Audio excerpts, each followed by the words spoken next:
Welcome to another edition of 20 Takeaways from the TDA.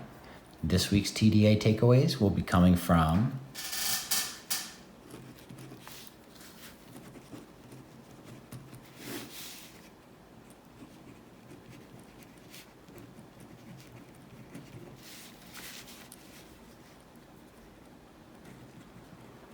the poems,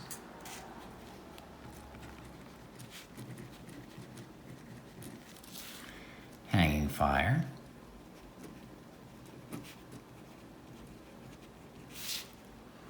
and Translating Grandfather's House. Take a moment to write that.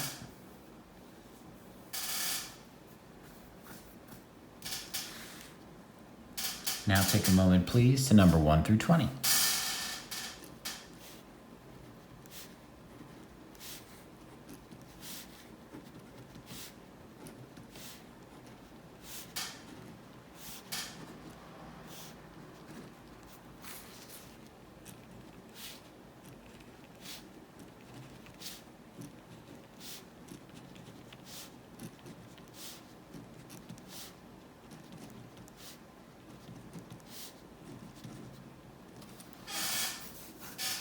Okay, the first essay I'd like to look at concerns this prompt here.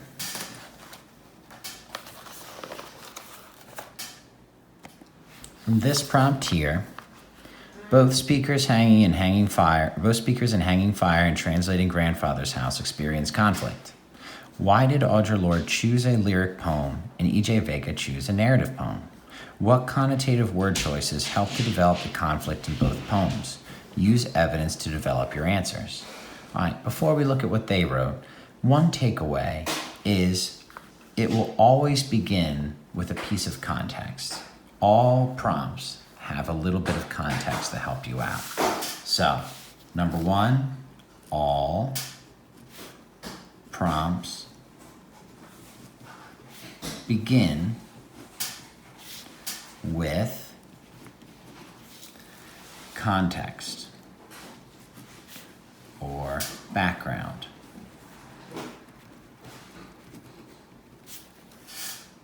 All prompts begin with context or background. Let's take a look at the prompt again. Both speakers in Hanging Fire and Translating Grandfather's House experience conflict. Now here's a pretty long question. Why did Audre Lorde choose a lyric poem and E.J. Vega choose a narrative poem? Well, what we need to do with the question, whether it's long or short, is turn it into a statement at the beginning of our essay. So we would get rid of question words. We'd get rid of question words like why and did, right? Let's say you only got rid of why. I would say, did Audre Lorde choose a lyric poem and E.J. Vega choose a narrative poem? Well, the answer to that would just be a simple yes.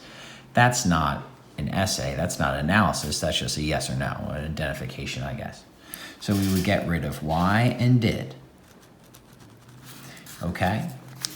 So let's make that takeaway number 2. Get rid of a prompt's question words.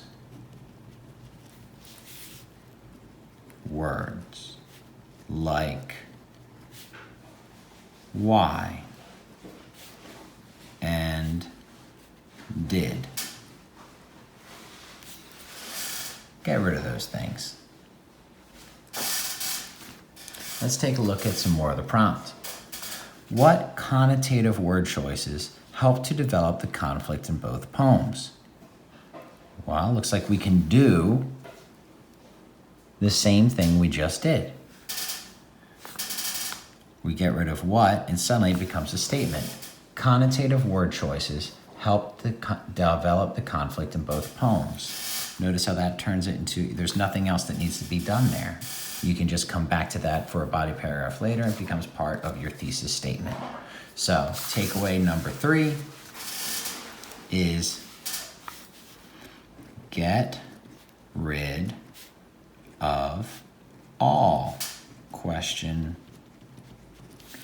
words in the prompt like, like what?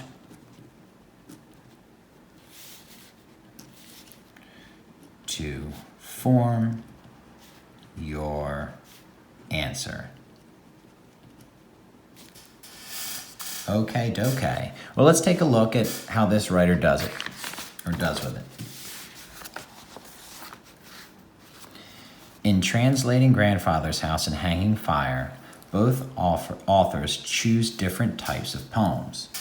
Audre Lorde chooses a lyric poem, and E.J. Vega chooses a narrative poem. This here, that's what's called a thesis statement. Are they done with it? No, there's still that other question that we just talked about.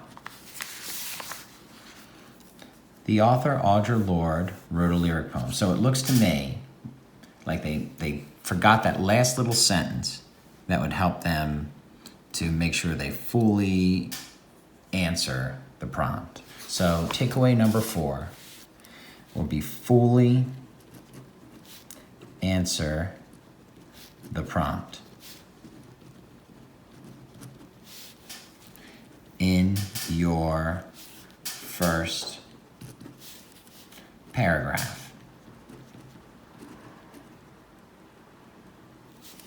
That does not mean a full body paragraph that includes quotations, context, topic sentence, explanations, restated topic sentence, or transitions.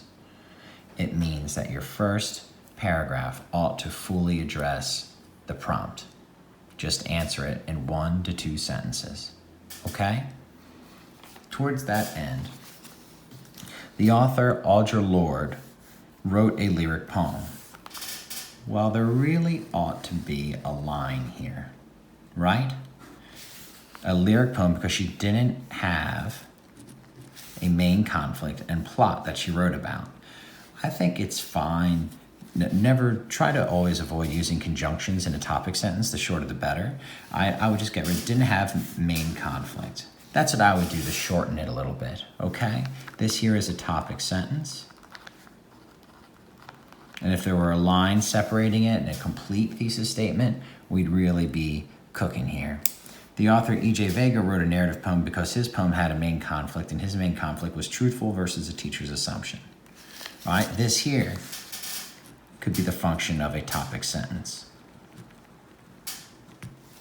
right?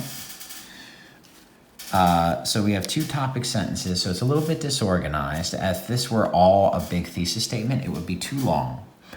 Maybe a shorter version could go something like, Audre Lorde chose a lyric poem because it didn't have a main conflict, and E.J. Vega chose a narrative poem because it did, period. And then something along the lines of connotative word choices help develop the conflict in both poems, period, right? So, takeaway number 5. Avoid conjunctions in topic sentences whenever possible.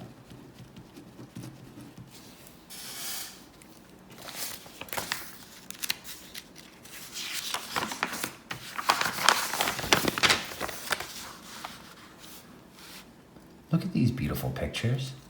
She is pictured here trying to dance, and not only that, but they label the disco ball. Takeaway number 6, keep it cute when possible. All right, Let's go to these highlighted portions. One connotation word that the author uses, I die before graduation, they'll sing sad melodies, but finally tell the truth about me. Why do I have to be the one wearing braces? I have nothing to wear tomorrow. So we have two back-to-back quotes. Here's a question.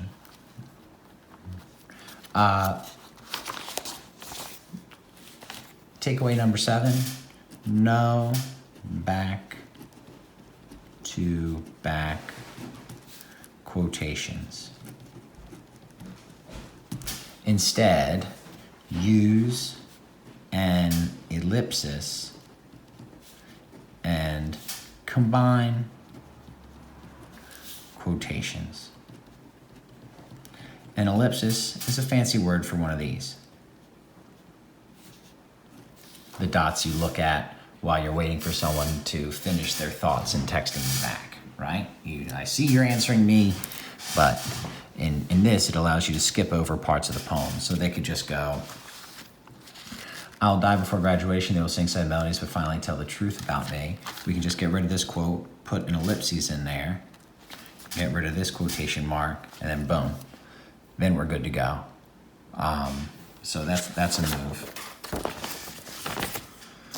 And then on the next page, they don't go into detail using these quotations, at least these two. It could be that these are supporting quotations. Let's take a look at the full paragraph. In Hanging Fire, the author Audre Lorde wrote a lyrical poem because the author didn't have just one main conflict. She had more than one conflict that she wrote about in her poem, and she didn't focus on one conflict. I like this sentence here. Audre Lorde didn't focus on one conflict. And if you want it to really be fancy, you say just one conflict, which makes me think, you know what? We can get rid of this part.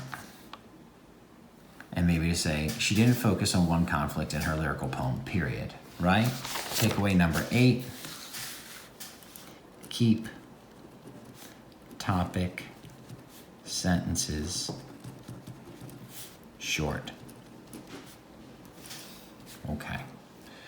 We're gonna pause there at number 8 so I don't make the video too long.